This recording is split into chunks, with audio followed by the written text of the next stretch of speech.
Imagine fighting for your life in prison, and you hear that one of your close friends and associates has been snitching to the police for over 11 years. This is the harsh reality that the Young Thug case is going through, with YSL member Lil Woody giving the police over 3 hours of information and new leaked surveillance footage from his interrogation, man.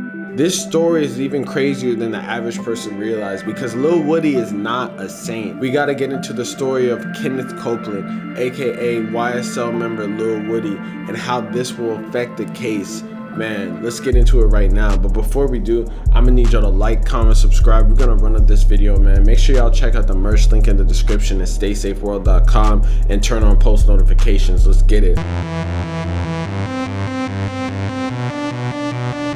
Can't offer you anything. We can let the district attorney's office know and down there that you were cooperating. The information I had, they going to hear to right now. I mean, we can pass it to I'm them. saying you pass it to them. I'm thinking something gonna happen today. What's gonna happen? Somebody's supposed to get killed tonight. Kenneth Copeland, also known as YSL Lil Woody or just YSL Woody, is a shooter from the Atlanta, Georgia region with an extensive criminal background.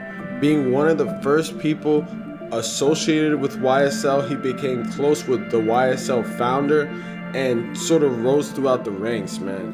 But a misconception that everyone has about snitches in this whole situation is everyone thinks that a snitch is someone that looks like 6'9", someone that's just like in the background who was never really part of that street life and never really causing any type of trouble and was just there for the shit to go down. But that is the biggest misconception because it has been said over and over again throughout this case that if someone was to commit a murder, they might even be able to get off because the murder is under the umbrella of YSL and it was in further into the gang. And they're looking to prosecute Young Thug, who is the ringleader, and they might even look past someone with a murderous past.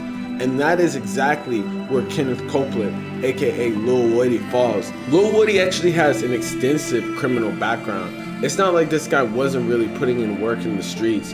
He was actually one of the few people that had gotten up arrested, serving 51 months for a machine gun charge. People honestly are beginning to think that is where he initially became an informant. But his past is actually marked with one of the main sort of situations that resulted in this RICO incident in the first place. The murder of Big Nut and the ongoing beef with YSL and YFN. Because police actually know for a fact that he was involved in the shooting that ended the life of Big Nut, aka close friend turned rival of Young Thug. You could say the story of YSL Lil Woody really starts back in 2014 when tensions between YSL and YFN come to a breaking point. Man, things got crazy when a phone call with SMM leader Ori, while currently serving a life term with Young Thug, and allegedly YSL Lil Woody says that Thug and Ori discussed how Donovan Big Nut Thomas was an alleged snitch and testified on members of all the ATL SMM factor. The order was then put on Thomas. Then allegedly in January 2015 in the Castleberry section, Shannon SB Jackson, Kenneth Lil Woody Copeland, aka YSL Lil Woody, and another unnamed man murdered Thomas at a barbershop in the infamous drive-by shooting that started the war between YFN Lucci and YSL. Once it was made public of who insisted the murder, things turned violent. Thugga and Thomas were actually friends before he was murdered, and then this basically caused a whole rift between Atlanta. Gunfire and warfare between these two factions continued on. Young Thug's baby mama was allegedly killed by a YFN member under orders of Lucci himself after he was almost killed by a few YSL members, and then there's an ongoing battle that basically goes down. Shannon Jackson and Kenneth Copeland have already turned into state witnesses in this case. They plan on flipping more. The crazy thing about this whole case is that Kenneth Copeland was one of the people actually involved in this shooting, and it's just crazy that he ended up flipping on Young Thug, while at the same time trying to maintain his innocence on social media, posting stories such as, "Don't let them folks fool y'all, if you know me, you know me." But in reality, his dark past and involvement with the police is definitely something to question, because he actually was one of the people that came out and initially said that Young Thug was the person that rented the rental car to take out Big Nut, which is the whole premise of this ongoing investigation with the RICO charges. Further along the lines, after that, it was now discovered that he has been working with the police for over 11 years. And the whole point of him working with the police allegedly was to prevent more death and violence in his community, which is honestly a pretty crazy stance to say when you were the person that was involved in the death and violence in the first place.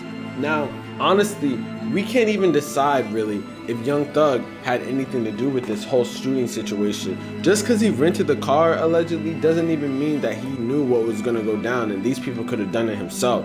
And the only person really corroborating this evidence that Young Thug was the one that called the hit is the Shannon Jackson and Kenneth Copeland person that actually did the hit. And they have the most to gain out of it because they're actually known. But as I said earlier, the feds don't really care about who did the killing. They really care about who is the one that called the killing. Because if Young Thug called it, he's the one that did it, and they basically think that he forced those other two members to really do that for a rise in rank or to not get extorted or killed themselves. So it really seems that his levels of cooperation might actually get him out of jail, which is one of the craziest things to even think about, man. I feel like one of the wild realizations that people have to come to in this whole case is that snitches, they don't just look like 6ix9ine, they don't just look like people that will tell, they look like the same people that are doing the shootings.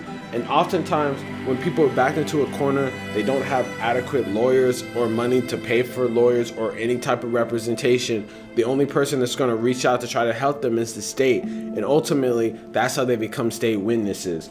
In the end, if Young Thug goes down, it's because of his own fault. You know, he was moving really sloppily. Gonna sit here and be surprised when he's the one that gets accused of calling the shots, when he's the one with all the money.